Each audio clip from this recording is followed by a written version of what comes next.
La perspective n'est pas très réjouissante pour l'avenir des retraites. Selon le Conseil d'orientation, le régime sera à l'équilibre au mieux en 2030 et encore si les indicateurs économiques sont positifs. Le niveau moyen des pensions devrait diminuer jusqu'en 2060.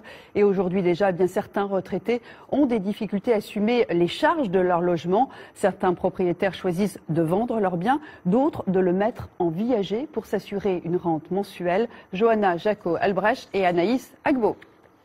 Voilà, donc ici c'est une des chambres. Chambre lumineuse dans un appartement parisien de 78 mètres carrés. Micheline vit ici depuis 22 ans, mais depuis quelques années, elle n'est plus propriétaire.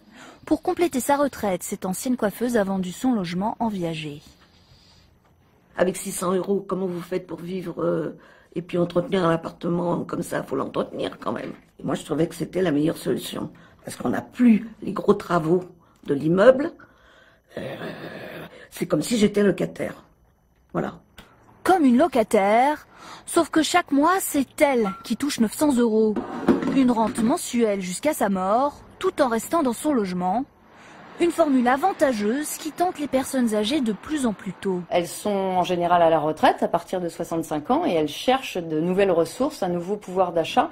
Et quand elles ont la chance d'être propriétaires d'un bien, vendre en viager, effectivement, ce serait une solution pour augmenter leur pouvoir d'achat, améliorer leur existence. Les offres en viager augmentent, mais les ventes sont stables, car la durée de vie s'allonge et les acheteurs hésitent à se lancer dans des investissements.